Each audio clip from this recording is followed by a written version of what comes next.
Cheers. Salud. So great to be here with you again. Wonderful to be here with you, to work with you in this gorgeous piece. Yeah, I guess it's for me. I'm at a different point of the discovery than for you. You've had decades now with this piece in different manifestations. What's it like to come back to it for you? It's great. The full circle is having played Rosalba in 2001, and having had that experience. Yes, a long time ago. It's amazing. And then now being able to incarnate Florencia. And I think that Rosalba and Florencia have so much in common. You could say that they're two parts of the same woman, or different journeys of what a woman will go through. And we see that in the Act 2 duet that they have. It's true. It's like she's talking to herself. To her younger self. In a way, her younger self, Yeah. That's amazing. And how about for you? Yeah, you know, it's been a discovery for me, and it's different than other contemporary operas I've done, and it's different than other operas, but it feels clearly in the tradition of grand opera. But for me, you know, it's funny that the term magical realism that comes up so much in discussion of this and of Gabo Marquez and all of that kind of stuff. But for me, that was almost a distancing thing at the very beginning, in that I don't think I could get past the magic. I didn't hear realism enough. Like when you hear magical realism, it's so front-loaded that and for me, actually, the thing that's helped me connect with the piece a lot is the characters, the conversational elements of it, the reality of it, and actually that the orchestra, if we can take care of the magic, this kind of river god, kind of element, and that the naturalness, the way he sets text so beautifully, so naturally, and that the lyrical outbursts and explosions, that's actually not the focus of these. I enjoy them so much, but it's kind of earning those moments that really have helped me connect with the piece. That's beautifully said. And with the magical realism, I think about it a lot, because for the Latino, born after a certain era, this is part of our everyday. And I think it's to help other people understand. For example, we will have viewers and audience members that aren't so familiar with magical realism, which is first literary genre, as we know, but it's about finding deep meaning and symbolism in everyday things.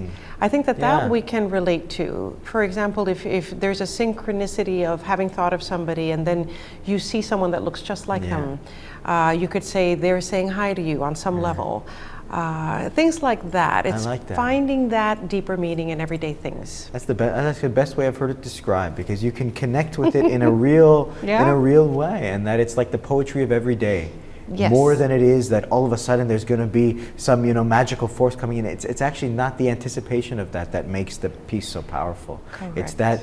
And again, I think it's a real testament to the composer as well, that when I study the score, you see it's almost, you get whiplash sometimes thinking that color with birdsong, and then it shifts so much to this dark place. The next thing you know, the whole weight is lifted. How can we go in all these directions and feel natural? But every measure in the score, you feel like you're where you belong. And often, it's funny, because in this production, it's been great that we can almost workshop the piece again with each other. It's not a standard repertoire piece that we've all done 1,000 times, and we're all different coming back to, coming to it now, that we've been really been able to try and find those little beats here and there and inform, and that's I think been the biggest joy so far of the process. Yeah, and I do think that even though it might not be the staple that Puccini operas are, or Mozart operas, for example, it is becoming more mainstream, so to speak, in our repertoire. It's been produced many times. I think there are at least 4 different productions that exist today. So I personally love that it is becoming much more accepted and celebrated and performed all over, and may it continue to have a long life. Absolutely. That's true. Even just before leaving actually Europe to come, an old colleague of mine from Berlin was singing in a production of Florenzi, singing the Capitan, and it's amazing to think that. So in St. Gallen or something like that it already has a life like that, I think is amazing. Yeah. So I understand that we have some questions let's here. See let's see what surprises would you like to are have the waiting for first us. one? Sure. Here you go. The element of surprise. Okay. So what first made you fall in love with opera? Oh my goodness. There's an easy one. Oh, Lordy, Lordy. Well, okay, so I could say that I've been hearing music and opera since I was in my mother's womb. Okay. She was an opera singer in her day. Wow. Yeah, shortly after I was born, my parents went to Florida State University to get their doctorates. My mother in music, my dad in psychology. So I remember it from early days. However, I did not embrace it. It was very familiar to me, and I felt at home. And I remember in Puerto Rico, after my parents got their doctorates, we went back, and there was a production of La Traviata, and Renata Scotto was Violeta. My mother was the cover. And I was with my mother sitting in the hall, and I was fascinated with the house on the stage, Violeta's house. And then once there was a pause, a break in rehearsal, I begged my mother, please let me go so I can go inside the house. Amazing. And then she said, but you're going to be so disappointed. There's nothing really going on inside the house. It's just the facade. No. I'm sure that there's a whole. Yeah. Anyway, so that started that whole. But again, the magic of theater a little bit is what gets you at the beginning. Yes. And understanding that there's something greater than. True. Than all of our combined, or all of our individual parts combined. Even still, there's something just greater. It's an entity, bigger than life. It's amazing. I wonder if these composers ever could have conceived of the fact that they could bring so many people together. Not only do we make our livelihoods thanks to Verdi, Mozart, but I mean the fact that, like when we were walking back to this space here in the theater, going backstage and seeing the technicians prepare the stage. I love every part of the theater in the same way that it's a family, and that's maybe one of the most, one of the greatest parts. How about you? When did you fall in love with it? For me it was later. My mother was she was a pianist, and my dad, although he never trained, he couldn't read music, he was actually the most musical person I ever met. In that anything he heard on the radio, he would sit down and play. And my mother stopped playing around the time, she was offered to go study at Curtis when she was like 14, 15 years old from India, and her mother didn't think that was something that young women should be doing then. And so, and for her, I think that was a bit of a break in the way that once she started having children, she plays very rarely for the last 40 years. And whereas my father, the untrained, who resisted any kind of musical training, played every day of his life that he could. He continued to play. So in that way, there was a lot of music in the house. I'm the 7th of 8 children as well. So it's kind of there was always music in our house. So I grew up lucky to have that, but opera for me was much later. I used to go see shows at the COC in Toronto. I remember seeing things like even Goethe Dämmerung, but I didn't even notice there were people on the stage. I was so taken by the orchestra pit, this kind of conjurer standing up there, like, what is he doing? And for 5.5, 6 hours, where is he finding this energy and passion, And it was so clear it was from the music already then. And so for me, it was in college. Somebody said to me, I wanted to be a church musician. I was studying the organ, and I was clear to me I wanted to conduct choirs and work in a church and play the organ. That was my great passion. And somebody said, listen, I know you don't want to have anything to do with opera, but come and see. We're doing Così fan tutte. Just assist on this opera. And I said, okay, I'll come for a day or two. And it took like 10 minutes. Right. They were doing an accompanied recit. It was something not like a big number. And I was so gripped by all these elements coming together and the collaboration and the teamwork. Yeah, it was great. And it is the only art form that unites all of the art forms. True. So that's also overwhelming. Yeah. And the live element of it too, because film, and that I've been asked to do things like that, and I do have a draw to want to try other things and even other kinds of theater music. But there's something about this live element of opera and the risk and the danger. Anything could go wrong at any moment, and there we are, and the trust we have to have, and the way we feel each other. You're on the stage all the way over there, and here's one guy off in the pit, but we really feel each other, and I think that's kind of hard to explain in everyday world. I would say it's hard to explain, especially now where everything is at lightning speed and technology, and answer your text right away, and we're very much pulled away from the present moment. True. It's very difficult to reach a focus on the now, right? And to be truly Zen. And I find that when we're doing what we do, it is Zen, because you cannot be distracted for a second, because everything could just, all the balls that you've got up in the air are going to drop if you lose that concentration and connection to each other in what you're doing as a group and individually. Yeah. It's true to be present, and that's something, and I wonder if early in your career, is that something you had to find the pacing of, like, for example, like before, that pre-show ritual, or, is that something, because for me, when I first started conducting, And maybe it's that, you know, when you, as a singer, maybe it's different in that there's roles that you start with, there's starter roles. With conducting, there's not really starter operas. Like somebody would say Mozart, that's some of the most difficult music to conduct, and you're responsible from the first beat till the last. And there you are. There's no time. Those lessons I remember learning early, learn to forgive yourself very quickly. There's no point to be saying, oh, how could I have missed some? No, you got to keep going. That's okay. That's part of it too. But also, like you're saying, to be present is not, it's not to hold. It's to be there, to be open to whatever influence is going to come your way. That's what we prepare for. We don't prepare the perfect performance. We prepare to play, to be actually open to everything. And that's something that, and I always feel that together in the room too, that we rarely do the same tempo twice. It's really about, okay, this is kind of grooving this way today. And the other day you started to dance a little bit in rehearsal when I thought, oh, I understood that music a little bit differently. Because when you stare at it on the page and when you see it come to life, it's two different things. Yeah. So, beautiful. Yeah. Should we go to question Of course, number 2? let's see. Okay. Should I go first? Okay, please. This October marked the 25th anniversary of the world premiere of Florencia en el Amazonas. What is it about this opera that stands the test of time? You're probably even better equipped to answer this than me, but I'll start briefly. I think there's, as a newcomer to the piece, of course the lyricism is the first thing that just pulls you in to say, wow, this is somebody who understands how to write for the voice, and somebody that understands one of the big elements that audiences enjoy about opera too, that this is actually these gorgeous voices we've assembled here, and we give them the chance to soar. And I think he does that really well. And the second part of it for me is the storytelling. Is that really there's something, and it's not that it's like you were saying, there's symbolic elements to these things that we can relate to in such a deep level, but there's also this overarching story of transformation. And I think the fact that the participants on stage are unaware of that is a beautiful element, that the orchestra and that the music kind of is constantly evolving and shaping their destinies. I find that so gripping right away with the piece. What do you think? I love that. I think the beauty of Daniel Catan's writing, just the beauty of the score, the way that he orchestrates, the colors that he uses are so him. And I know that every great composer has their own musical language. But I say that in addition to having his own musical language, Daniel, it's from another place. So he brings in that flavor of Latin America within the European concept of classical music. And as you said, allowing the voices to soar. The storyline where there is this transcendence. The butterfly image is also one of transcendence. So each one is looking for themselves. They have lost love and they're looking for it.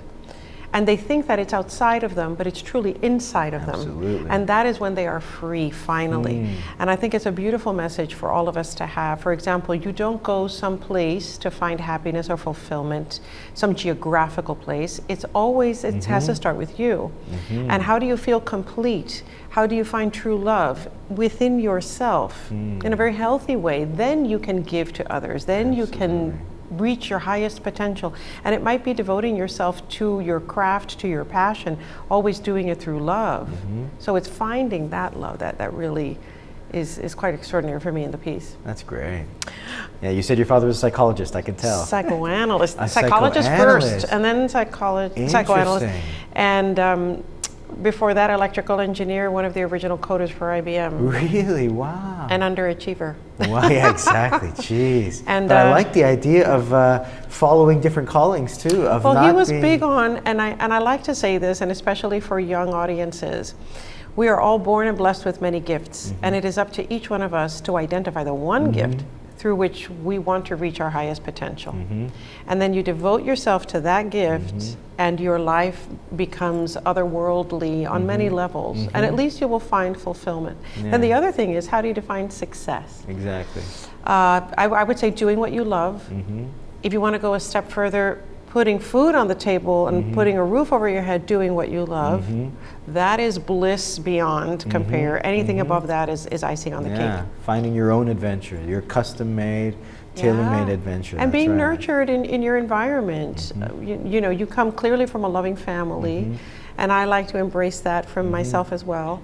And when you're nurtured and supported and guided to reach your highest potential, that's what I wish for everybody. Sometimes it doesn't happen within the family. Sometimes you have to find mentors that are outside of your family that see something in you that maybe you don't see yet in yourself. That can help you.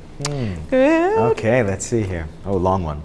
Florencia is the first Spanish language opera performed as part of Lyric's main stage season. Why do you think it is important to champion contemporary operas, particularly those created by people of color or otherwise marginalized groups? Very important.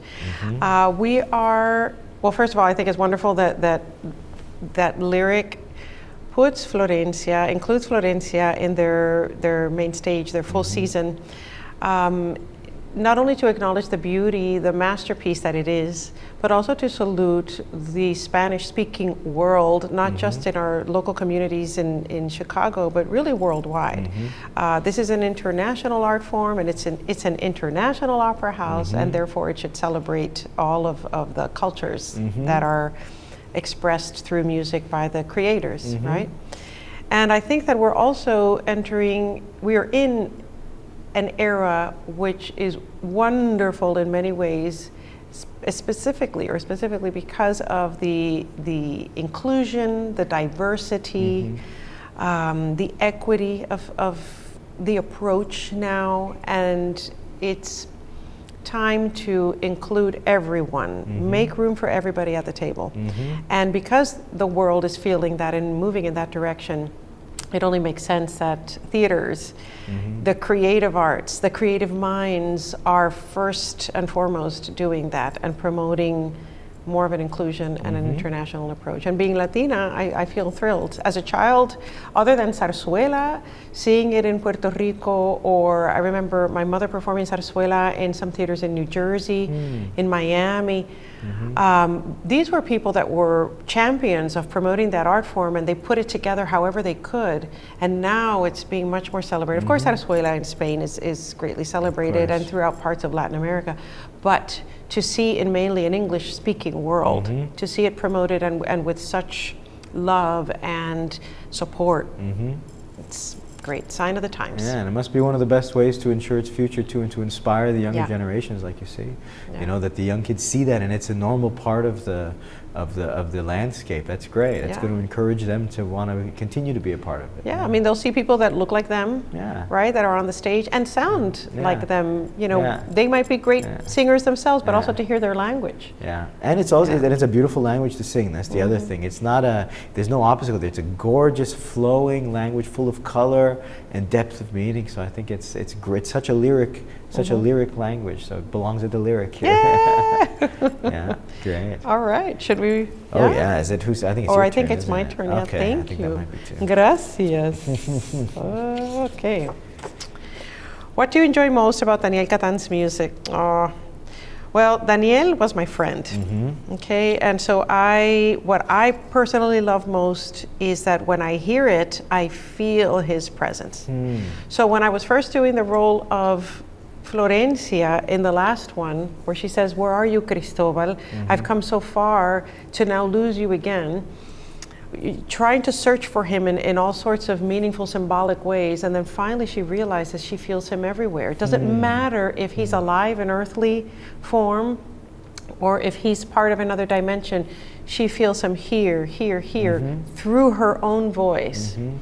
And every performance I did, I could just feel, even when I did it later. So the first one was Florida Grand, and then the second incarnation for me as Florencia was HGO, Houston Grand Opera, and I would just tear up because I do feel that's what I love about it. It's amazing. Yeah, it's true that a personality could be so tied together with it's almost like we feel we know Mozart and Verdi in a way through their music, but you have it actually to connect it to a real living relationship that you had together. And that's beautiful. I mean, imagine what the singers felt that knew Mozart at the time that he passed, that were already singing his music, and then shortly after his passing, still singing it. Puccini, Donizetti, Bellini, all of our greats. Verdi, imagine. Yeah, it's an amazing way to leave a legacy, isn't it? Yeah, these creators. Yeah. Wow. Okay, let's see here. For Ana Maria, you've previously performed the role of Rosalba and Florencia. Do you find yourself drawn to one character more than the other? Oh, yeah. I think that they are both, like I've said earlier in the conversation, both parts of the same woman we could see, much like Musetta and Mimi. I think that they're two aspects of one woman. And in order to show her completely in the context of a story, you need to divide it between different characters so you can see the different journeys that each one has. At the time, Rosalba was so on track with where I was, you know, always just, I sang Rosalba early days in my career. And yeah, I identified very much with her, and I saw Florencia as something to aspire to, but not quite yet. And the first thing I would think of, Daniel wanted me to sing that after he heard me do Rosalba, and I said, not yet. Good for you. And then he'd say, why not? I said, it's so hard, technically. It's not easy, yeah, for a young singer to say no too, though. Yeah, to know how to... I've said no a lot in my career because it's, well, I was offered, I think, Butterfly and Tosca almost in the beginning because of the timbre. And I said, no, absolutely not. You know, you have to, and so I sang Pamina for years and Adina for years, and you have to go slowly and then build it up. So with Florencia, I now feel that every other role I've done has helped me to technically prepare. But at any rate, I thought, how also, in addition to the technical demands, I don't know what it feels like to have had at the time, a full career, and then say, you know what, this other aspect is more important, or this other aspect is one that I need to tend to, which is my soul, love, my heart, my true self. I thought I wouldn't even know where to start interpreting that. And I mean, I could imagine, I could pretend, we have to pretend a lot of times, but I thought this is too, it's interesting. With verismo, we tell more true life stories. But usually with opera, it's a lot of fantasy. However, even though the genre, the literary genre, is magical realism, there still is a lot of reality, like you said, in the characters. I mean, there is magic to them, but it's also tangible reality. And I thought I wouldn't really know where to start with her interpreting that. And now, being in this point in my career, I said, oh, I understand that fully now. So I'm more in that as an actor versus thinking about the vocalism, which is demanding in and of itself. Which is a big theme of the piece too, the journey of these characters. This happens to be also your life, and I think that's such a big part of it for us too, and it's hard sometimes to understand from the outside. You know, we have lots of people say how fortunate we are to do what we do, and that's true. We feel that every day, a gratitude to be able to make music, to have great colleagues, to be able to travel the world, and all of that is beautiful, but it does come at a cost. And that, you know, and family life and things like that, that's something we're wrestling with my young family right now too, of deciding how could I, when I had to get on the plane to come here, I thought to myself, what am I, and my daughter said to me, she's 5 years old almost, and she said, Dada, you can go this time, but next time either you don't go or you take me with you. And I thought, oh my God. You're not wrong. But they're coming to the age now too, right? And once you're 6 years old, it's hard. You have to make the decisions. We take them out of school. I'm sure that's something you must have also wrestled with a lot. I did. I had Lucas later in my life, and so I was already in my career for quite a while. And I was fortunate to have wonderful nannies, these incredible young women that had finished their undergrad and wanted to take some time off and travel and see the world and help me out, and really, really lovely young women. And so Lucas and our nanny and I would travel all over. And then once he entered kindergarten, the principal said it's going to be very difficult to take him out of school now, and he's going to have to stay much more. And he would, oh, this broke my heart. He was in kindergarten, and I was in Paris, and we were FaceTiming, and he was with my mother.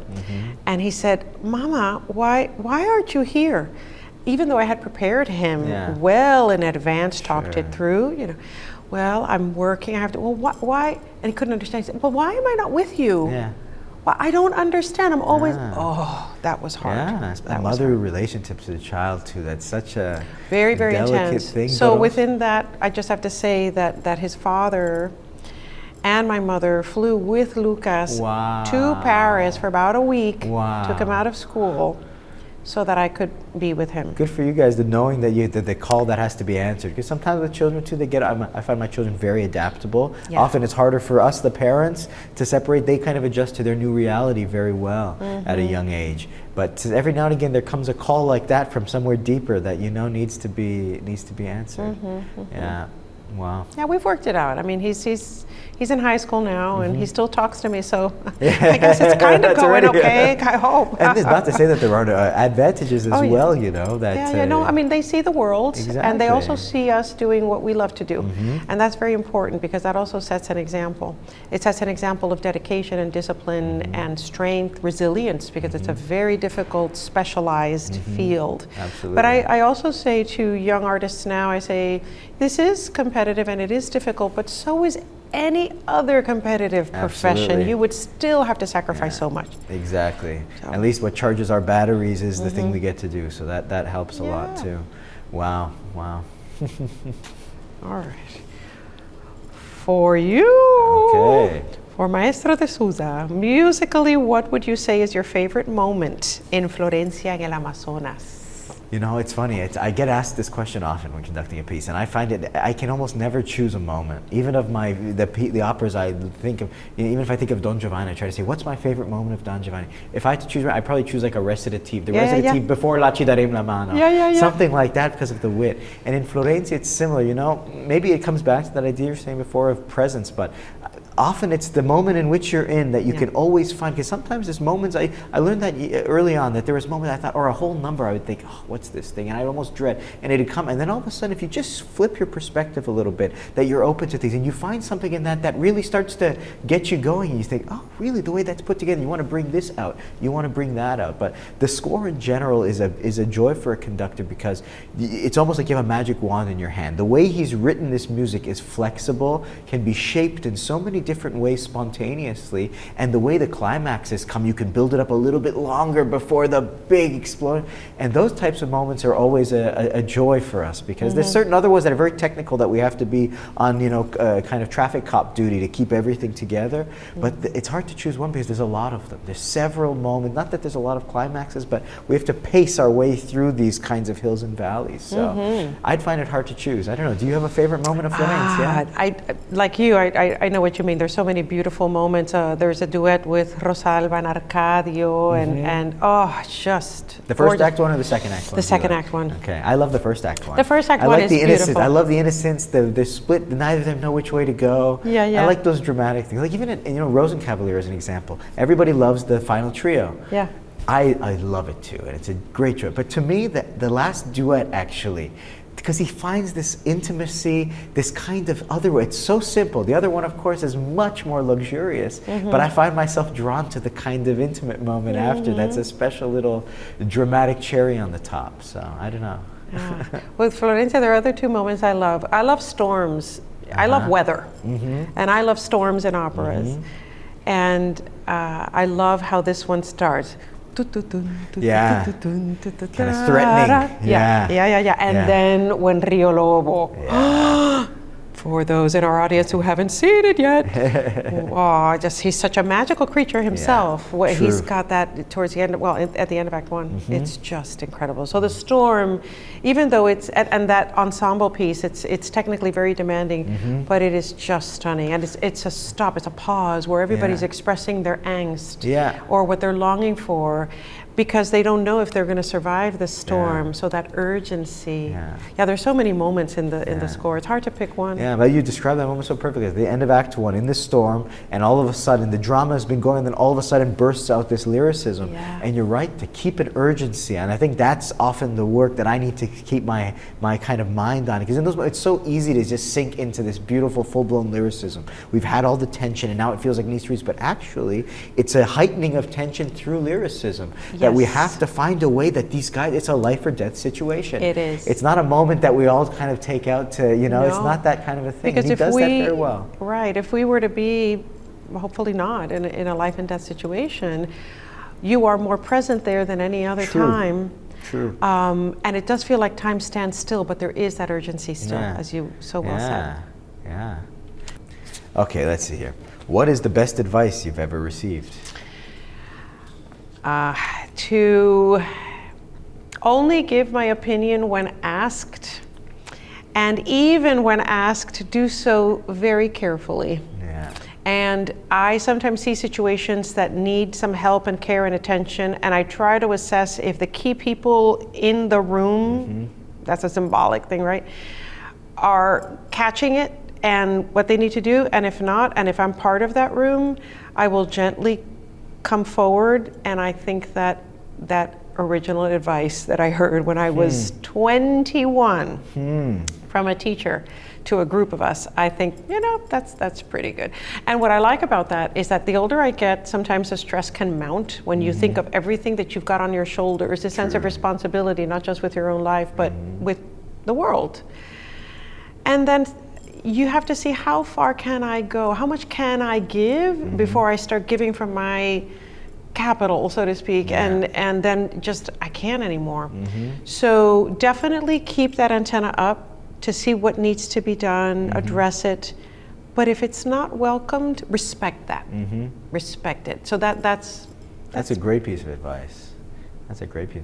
I'm trying to think, I'm sure I'm going to misquote this, but it's, ships are safest in the harbor, but that's not what ships were made for. I remember hearing that when I was in my early 20s, and because I always had this, maybe it's the big family thing, and you always feel, not stuck, but that you want to break free and do your own thing. And I remember when I first heard that, and I thought, oh yeah, it's something that just resonated with me right away. And then of course I think in our business, it's something that I remember learning from you the first time I assisted on that Butterfly that you sang in Houston, and it's be yourself. In that, I'm sure as a singer too, we approach these great masterpieces, these great roles, these great titles, and we know the tradition of the great people that have come before us doing them. And as much as it is great to learn from those things, ultimately we can only speak with our voice.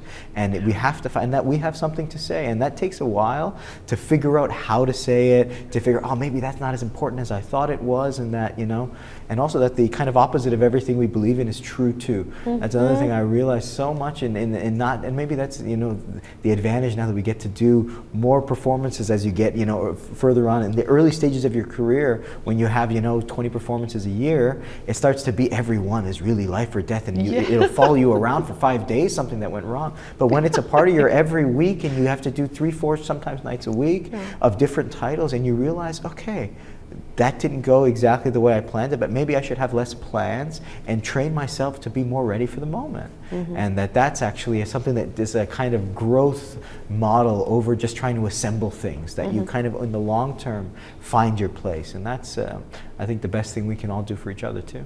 I think so too. I think so. And I think now more than ever in this speed of life that we're in, it's so wonderful to remember that. That's sage advice. Thank you. Thank you. It's been a real pleasure talking with you. So great. I'm so glad we're here together. You. It's a pleasure, really. May we have many more. I look forward to them all. Thank you, Ana Maria. Cheers, salud! Cheers, salud.